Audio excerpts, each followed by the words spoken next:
जिनकी मानसिकता सिर्फ यही है कि हम आगे किसी भी महिला को, और स्पेशली अगर कोई सुंदर हो उसको तो आगे बिल्कुल ही नहीं बढ़ने देंगे अगर वो हमारे इशारों पे ना नाचे या हमारी हर बात ना सुने। बिल्कुल भी आगे नहीं बढ़ने दिया जाए। जहां हर पग पग पे, हर रास्ते में ऐसे कांटे बिछा दिए जाएं कि वो जैसे तैसे भी, अगर लड़की कांटे भी उठा उठा के पार करके काम करना चाहे। मैंने कभी भी अपने काम, अपने पद को शक्ल के बेस पे नहीं मांगा। नमस्कार, द ट्रुथ के इस अंक में मैं प्रीति पांडे अपने सभी दर्शकों का बहुत स्वागत करती हूं। दोस्तों, सोशल मीडिया प्लेटफॉर्म एक्स पर एक वीडियो वायरल हुआ। ये वीडियो एक बड़ी पॉलिटिकल पार्टी की प्रवक्ता द्वारा जारी किया गया। मैं दिल्ली की सभी महिलाओं से हाथ जोड़ के रिक्वेस्ट करूंगी कि प्लीज जिसे भी वोट दें, सिर्फ ये देख लें कि कौन सी पार्टी आज महिलाओं को सीट दे रही है ज्यादा, और कौन महिलाओं की सच में इज्जत करता है। सिर्फ कहने के लिए इज्जत नहीं, रियलिटी में भी इज्जत होनी चाहिए। मैं भाजपा दिल्ली से सच में पहले भी बहुत दुखी थी, और आज भी मैं दुखी हूं कि यहां चंद लोग जिनकी मानसिकता सिर्फ यही है कि हम आगे किसी भी महिला को, और स्पेशली अगर कोई सुंदर हो उसको तो आगे बिल्कुल ही नहीं बढ़ने देंगे अगर वो हमारे इशारों पे ना नाचे या हमारी हर बात ना सुने। तो मैं ऐसे लोगों के सख्त खिलाफ हूं, और हर महिला को ये कहूंगी, कितना रोक ले कोई बात नहीं, कितना भी कोई रोक ले आपको आगे ना बढ़ने दे। अगर आपकी किस्मत में आगे बढ़ना लिखा है तो आप बढ़ोगे, बशर्त कि आप डरो नहीं, घबराओ नहीं। इसलिए ये क्या मुझे निकालेंगे, मैं खुद इस पार्टी से रिजाइन देती हूं जहां महिलाओं को बिल्कुल भी आगे नहीं बढ़ने दिया जाए। जहां हर पग पग पे, हर रास्ते में ऐसे कांटे बिछा दिए जाएं कि वो जैसे तैसे भी, अगर लड़की कांटे भी उठा उठा के पार करके काम करना चाहे। मैंने कभी भी अपने काम, अपने पद को शक्ल के बेस पे नहीं मांगा। आप मेरा पुराना सारा रिकॉर्ड देख लीजिए। पिछले 8 साल में मैंने झुग्गी बस्तियों में महिलाओं के लिए, लड़कियों के लिए कितना ज्यादा काम किया है। इसलिए मैंने आज तक भी अगर कभी कोई पद की आगे डिमांड भी की, रखा भी कि मुझे ये बना देना चाहिए, मतलब आप देखिए पार्टी के वरिष्ठ नेताओं से, तो सिर्फ अपने काम के आधार पे, अपनी शक्ल के आधार पे नहीं। बट ये लोग, इनकी मानसिकता ऐसी है कि मैं इससे ज्यादा कुछ नहीं कहना चाहूंगी। मैं बस यही कहना चाहूंगी कि जो महिलाओं का सम्मान करे, सिर्फ कहने से नहीं, दिखना भी चाहिए, वर्ड्स में नहीं, एक्शंस में जिन पार्टियों की नजर आए उनको दिल्ली की महिलाएं वोट दें। बस इतनी रिक्वेस्ट है।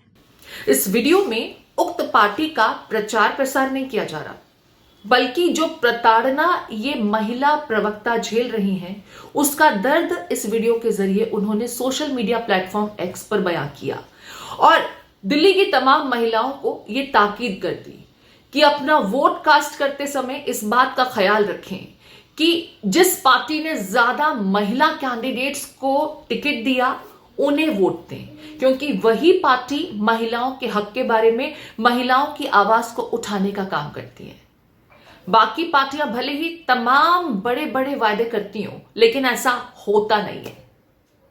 इस पार्टी का नाम मैं खुद नहीं ले रही हूं, लेकिन जरा सुन लीजिए, देश की एक बड़ी प्रतिष्ठित पॉलिटिकल पार्टी की महिला प्रवक्ता अपने साथ हो रहे बर्ताव को लेकर किस तरीके से सोशल मीडिया प्लेटफॉर्म एक्स पर अपनी आवाज उठा रही है, क्योंकि उनका कहना यह है, उनका दावा यह है कि पार्टी के सबसे बड़े अधिकारी तक भी जब वो पहुंच गई तो भी उनकी सुनवाई नहीं हुई, उन्हें आगे नहीं बढ़ने दिया जा रहा, उनको दबाने की कोशिश की जा रही है, वो भी इसलिए क्योंकि वो सुंदर है। खुद सुन लीजिए जरा।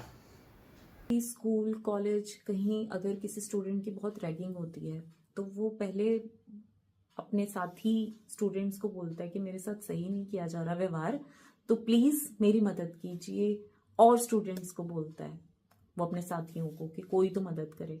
जब वहां से उसे मदद नहीं मिलती, फिर वो टीचर के पास जाता है, प्रोफेसर के पास जाता है और कहता है प्लीज मैम या सर, प्लीज मेरी मदद कीजिए। कुछ स्टूडेंट्स, कुछ लोग मुझे बहुत तंग कर रहे हैं, कुछ क्लासमेट्स। टीचर भी नहीं जब सुनती तो वो स्टूडेंट उठ के प्रिंसिपल के पास जाता है और प्रिंसिपल से शिकायत करता है कि प्रिंसिपल सर या मैम प्लीज, ये स्टूडेंट्स, ये लोग मुझे बहुत तंग कर रहे हैं, आप ही सुन लीजिए।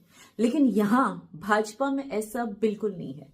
मैंने सबसे पहले जाके कंप्लेन करी, अपने साथी जितने भी मेरे साथ और प्रवक्ता साथी थे उनको बोला गया कि मेरे साथ सही नहीं किया जा रहा, मुझे टारगेट किया जा रहा है। जो हमारे मीडिया के प्रभारी हैं या मीडिया देखते हैं, मीडिया हेड जो है वो तंग कर रहा है मुझे।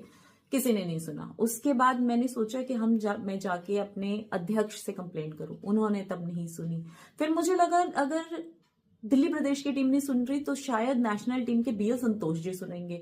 मैं उनके पास भी गई तो उनका एक ही बात थी, ना ना ना ना ना ना मैं कुछ नहीं सुनेगा, जाके दिल्ली की टीम को ही कहो। अरे दिल्ली की टीम को ही कहना होता तो आपके पास आने की क्या जरूरत थी? स्टूडेंट बहुत दुखी होता है, तंग किया होता है सबने, तो ही जाके वो टीचर को कहता है। टीचर भी नहीं सुनती तो वो प्रिंसिपल के पास आता है, और प्रिंसिपल भी अगर ना सुने तो कोई कहां जाए? बताइए मुझे, वो स्टूडेंट कहां जाए?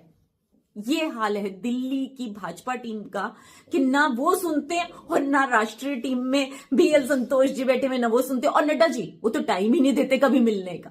तो यहां ना स्टूडेंट की टीचर सुनते हैं, ना प्रिंसिपल सुनता है, ना कोई सुनता है, न डीन सुनता है, कोई सुनता ही नहीं है, कोई सुनवाई ही नहीं है महिलाओं की। बस